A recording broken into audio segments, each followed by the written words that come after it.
Olá a todos, esse é o trabalho da matéria de farmacologia com o título Depressão e uso de antidepressivos. Embora nenhuma pessoa possa ser creditada com a descoberta da depressão, houve toda uma série de grandes pesquisadores que contribuíram para a compreensão sobre o que ela é hoje.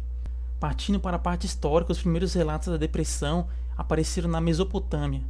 Nessa época, a depressão era discutida por uma condição espiritual e não física, ou seja, eles acreditavam que era causado por possessão demoníaca, sendo tratado dessa forma por padres e não por médicos. Essa ideia de que a depressão é causada por demônios e espíritos malignos já existia em outras culturas, como a dos gregos, romanos, babilônicos, chineses e egípcios. Muitas das vezes era tratada a partir de espancamentos, restrição física e fome como forma de expulsar os demônios. No entanto, alguns médicos gregos e romanos antigos eles já tinham uma ideia diferente e usavam terapias como a ginástica, massagem, dieta, música, banhos e medicamentos como forma de tratar a depressão. Indo para a Idade Média, o cristianismo ele atribuiu novamente as doenças mentais ao diabo, demônio ou mesmo às bruxas. Ações como exorcismos, refogamentos e queimaduras eram tratamentos populares na época. Inclusive existiam vários asilos lunáticos para esse tipo de tratamento. No ano de 1621, Robert Burton publicou um livro chamado Anatomia da Melancolia, no qual descrevia causas sociais que conhecemos hoje sobre a depressão. Ele ainda fez algumas ressalvas com relação a exercícios, dieta e musicoterapia no tratamento da depressão. Já nos séculos 17 e 18, os tratamentos mais populares da época incluíam imersão em água e um banco giratório que induzia tonturas para a pessoa colocar supostamente o cérebro na posição correta. Já no século 18 e 19, tratamentos como exercícios, dieta e música eram preconizados pela comunidade médica. Anos mais tarde, os tratamentos para a depressão, que geralmente já não eram suficientes, obrigavam as pessoas a recorrer a cirurgias de lobotomia, que eram cirurgias para destruir a parte frontal do cérebro. Essas cirurgias tiveram a reputação de ter um efeito calmante. Infelizmente, os efeitos colaterais eram devastadores, levando muitas vezes até a morte. O ano de 1950 foi um ano importante, pois alguns médicos descobriram que um medicamento chamado isoniazida, que era usado para o tratamento da tuberculose, poderia ser usado também no tratamento da depressão. Outros antidepressivos surgiram mais tarde, incluindo o Prozac, que é a fluoxetina, em 87, que tinha os dizeres preparado para a felicidade, Zoloft, que é a sertralina, em 91, com o dizer torne sua vida grande de novo, e a paroxetina em 92. O transtorno depressivo maior, TDM, foi introduzido pela primeira vez no ano de 1970 nos Estados Unidos, e a condição ela tornou-se oficialmente parte do DSM-3, que é o Manual de Diagnose e Estatística de Desordem Mental, sendo este o DSM uma das principais ferramentas usadas no diagnóstico do distúrbio depressivo. Então agora vamos estar falando um pouco sobre as estatísticas da depressão. Essa pesquisa ela foi feita nos Estados Unidos aí no ano de 2017. A gente consegue perceber que 7% da população total dos Estados Unidos já sofreu pelo menos um caso de depressão, 8% das mulheres foram acometidas e 5% dos homens foram acometidos. A maior taxa da idade ela se baseia na faixa etária dos 18 aos 25 anos de idade, e é interessante destacar que as pessoas que anunciaram que tinham duas ou mais raças ou etnias tiveram a maior prevalência no acometimento da depressão. Dessa população de adultos do ano de 2017, 64% tiveram o impacto severo e 36% não tiveram o impacto severo da depressão. Ainda sobre a pesquisa dos adultos, 6% das pessoas que foram acometidas com a depressão usaram somente a medicação, 35% não usaram nenhum tipo de tratamento, 15% usaram só os profissionais da saúde para estar tratando a depressão e 44% utilizaram os profissionais da saúde mais a medicação. Agora passando para os adolescentes, no mesmo ano de 2017, a gente percebe que 13% da população dos adolescentes norte-americanos foram acometidos com a depressão, 20% das meninas foram acometidas com a depressão, bem maior do que na taxa dos adultos, 6% dos homens, e a gente consegue perceber também que as pessoas que anunciaram que tinham duas ou mais etnias ou raças tiveram a maior prevalência com a depressão. A maior faixa de idade está na faixa dos 17 anos. 71% dos adolescentes tiveram impacto severo e 29% não tiveram impacto severo com a depressão. 2,4% da população dos adolescentes usaram só o medicamento para estar tratando isto, 60% não utilizaram nenhum tipo de tratamento, 19% utilizaram só os profissionais da saúde e 17,9% utilizaram os profissionais da saúde mais a medicação. Bem, agora que falamos um pouco sobre as estatísticas, vamos falar um pouco sobre o conceito da depressão. A depressão, ou transtorno depressivo maior, chamado também de TDM, é uma doença comum e grave que afeta negativamente como você se sente, como você pensa e como você age. Felizmente também ela é tratável. Os sintomas da depressão podem variar de leve a grave e podem incluir sentimento de tristeza, dificuldade em pensar, alterações no apetite, sentindo-se inútil ou culpado, entre outros. Algumas condições que podem piorar o quadro da depressão incluem artrite, asma, doença cardiovascular, câncer, diabetes e obesidade. A depressão ela pode afetar qualquer pessoa, mesmo que aparentemente ela possa estar saudável. Alguns fatores eles podem desempenhar um papel na depressão, como por exemplo, fatores ambientais, como a exposição contínua à violência ou à pobreza, baixa autoestima ou pessoas pessimistas, traumas ocorridos na infância e a genética pelo histórico familiar. Outros fatores que impactam na depressão são condições médicas como transtorno do déficit de atenção e hiperatividade, ou TDAH, problemas relacionados ao sono, histórico com o uso de drogas e irritabilidade ou estresse. Teste de depressão. A depressão ela está entre os transtornos mentais mais tratáveis. Entre 80% e 90% das pessoas com depressão acabam respondendo bem ao tratamento. No entanto, não há um único teste para diagnosticar a depressão, mas o seu médico ele pode fazer um diagnóstico com base em seus sintomas e sua avaliação psicológica. Na maioria dos casos, ele faz uma série de perguntas sobre o seu humor, apetite, padrão de sono, nível de atividade e pensamentos. Como a depressão ela pode estar ligada a outros problemas de saúde, o seu médico também ele pode realizar exames físicos e solicitar exames de sangue também. Às vezes problemas na tireoide ou de deficiência de alguns tipos de vitaminas eles podem desencadear sintomas de depressão. Se não tratadas, complicações podem incluir alteração no peso corporal, dores físicas, automutilação, ataques de pânico, problemas de relacionamento, isolamento social e pensamentos de suicídio. O transtorno depressivo maior é a forma mais grave da depressão. Geralmente, para o diagnóstico, a pessoa apresenta 5 ou mais sintomas dos que eu mencionei anteriormente durante um período acima de 2 semanas. Existe também o transtorno depressivo persistente, ou DCP, bastante conhecido também como distemia. É uma forma mais leve e mais crônica da depressão, e para o diagnóstico ser realizado, os sintomas devem durar pelo menos 2 anos. Características do DCP incluem a perda ou interesse em atividades normais, sentir-se sem esperança, falta de produtividade e ter baixa autoestima.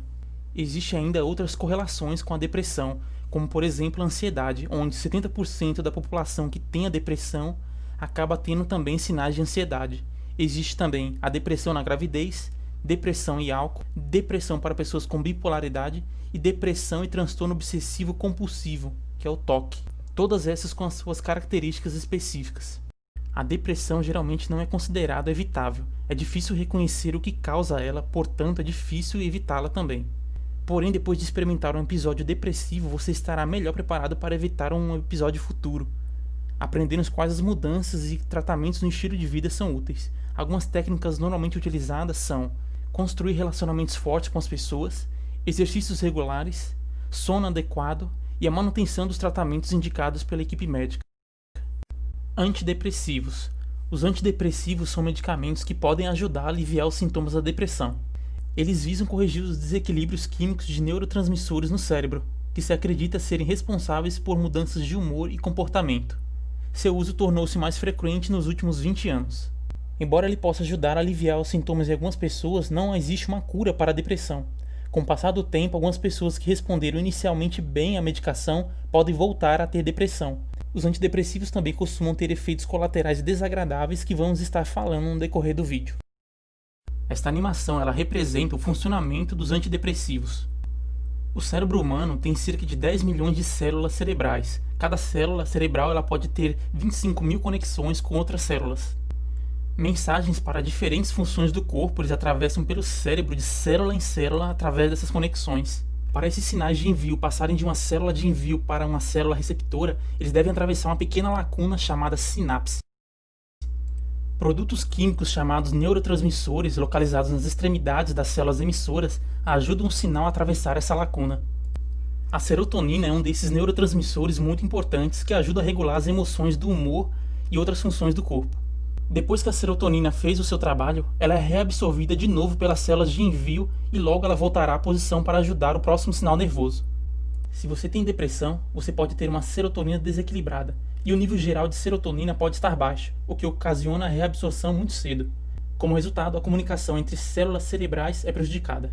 O SSRI, ou inibidor seletivo de recaptação de serotonina, é um medicamento que foi projetado para ajudar a aumentar a quantidade de serotonina na sinapse, bloqueando sua reabsorção.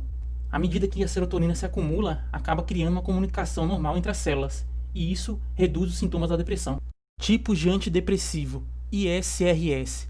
Os antidepressivos mais amplamente prescritos vêm de uma classe de medicamentos conhecida como inibidores seletivos da recaptação de serotonina, ou ISRS. A substância química serotonina envia mensagens entre as células nervosas do cérebro. Os medicamentos ISRS eles funcionam aumentando os níveis de serotonina no cérebro. Fazendo isso, será diminuída a reabsorção da serotonina pelas células nervosas, mantendo-a disponível para transmitir mensagens adicionais entre as células nervosas do cérebro. Então esses aqui são SNRI, ou inibidores da recaptação da serotonina, 5-HT e da noradrenalina.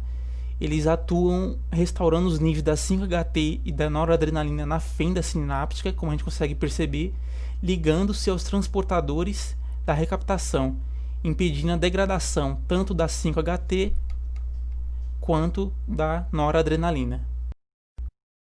Com relação aos efeitos colaterais, as duas classes de medicamentos citadas anteriormente têm forte relação com a serotonina, e ela pode causar uma ampla gama de efeitos colaterais, incluindo náusea, insônia, ansiedade, diminuição do desejo sexual, entre outros. Os antidepressivos tricíclicos, ou os TCA, são assim chamados porque existem 3 anéis na estrutura química desses medicamentos. E os inibidores de monoamina oxidase, ou IMAO, assim como os tricíclicos, são classes mais antigas de antidepressivos. Seus efeitos colaterais são mais graves do que os antidepressivos mais recentes. Então eles são prescritos apenas como último recurso após a falha de outros tratamentos medicamentosos. Alguns dos efeitos colaterais incluem constipação, convulsão, erupção cutânea, aumento da pressão no olho, entre outros. Antidepressivos atípicos. Esses tipos de medicamento eles não se enquadram perfeitamente em nenhuma das outras categorias de antidepressivos, mas eles visam diferentes neurotransmissores para alterar a química do cérebro e regular o humor. Falando um pouco mais sobre as técnicas para tratamento não medicamentoso, temos a atividade física que há muitos anos já são recomendados. Com média de 30 minutos por dia, de 3 a 5 vezes na semana, já são suficientes para aumentar a produção de endorfinas no corpo, hormônios responsáveis pela melhora do humor. Temos também a psicoterapia, ou terapia da conversa, que é muitas vezes utilizada no tratamento da depressão leve, depressão moderada e depressão grave, tendo resultados satisfatórios no tratamento. Existe também a terapia da luz, que tecnicamente é um tipo de luz brilhante branca que funciona estimulando as células da retina que se conectam ao hipotálamo, que é uma parte do cérebro que ajuda a controlar os ritmos circadianos. Esse tipo de terapia é estudado desde a década de 80 e é pelo menos tão eficaz quanto os medicamentos antidepressivos. No entanto, ele tem algumas limitações e não é indicada para todo o público. Pensamentos suicidas. Houve diversos relatos de um risco maior de pensamentos suicidas ao utilizar um antidepressivo. Isso se deve ao tempo que o medicamento demora para funcionar, que é de geralmente 1 a 2 meses. A FDA, que é uma agência que regulamenta esse tipo de medicação, exige que todos os medicamentos para a depressão nos Estados Unidos incluam etiqueta de aviso, contagem vermelha ou preta. Fatores de risco. Qualquer pessoa que toma antidepressivo ela pode experimentar efeitos colaterais, mas certos indivíduos correm um risco ainda maior.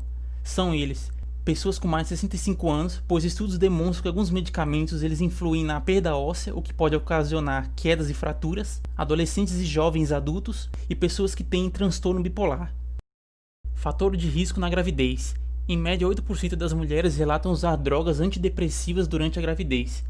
O uso de antidepressivos durante a gravidez tem sido associado ao maior risco da perda da gravidez, parto prematuro, baixo peso ao nascer e defeitos congênitos. Amamentação. Alguns estudos revelam que pequenas quantidades de alguns antidepressivos entram no leite materno, e poucas semanas após o nascimento os bebês podem quebrar os ingredientes ativos da medicação no fígado e nos rins, tão efetivamente quanto os adultos. A decisão de usar antidepressivos neste momento envolverá algumas questões, como: o bebê é saudável? Eles nasceram prematuros? A condição da mãe irá ficar pior?